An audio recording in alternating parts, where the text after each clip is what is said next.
দ্বিতীয় বিশ্বযুদ্ধ শেষ হওয়ার পর গত ৭৭ বছরের মধ্যে পৃথিবী জুড়ে সবচেয়ে বেশি সংঘাত ঘটেছে ২০২৩ সালে।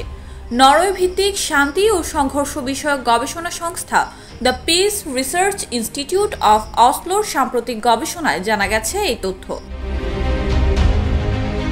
সোমবার গবেষণা প্রতিবেদনটি প্রকাশ করেছেন PRIO। সেই প্রবন্ধে বলা হয়েছে, গত বছর বিভিন্ন প্রান্তে ৫৯টি সংঘাত দেখেছে বিশ্ব, যেগুলোর মধ্যে ২৮টি ঘটেছে আফ্রিকার বিভিন্ন দেশে। আর এইসব সংঘাতের জেরে গত বছর বিশ্বজুড়ে প্রাণ হারিয়েছেন ১,২২,০০০-এরও বেশি মানুষ।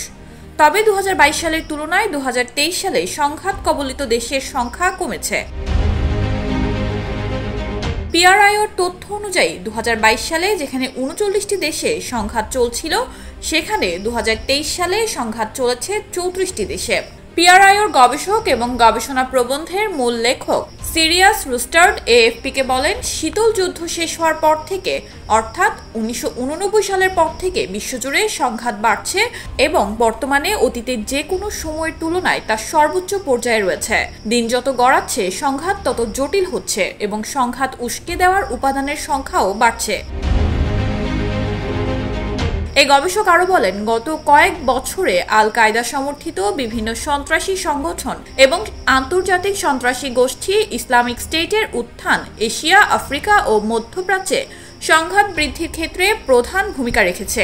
এই তিন অঞ্চলের মধ্যে কিছু কিছু এলাকার পরিস্থিতি এতটাই খারাপ যে সেখানে সংঘাত হ্রাসের চেষ্টা শুরু করাও সম্ভব নয়, AFP-কে বলেন সিরিয়াস রুস্টার্ড।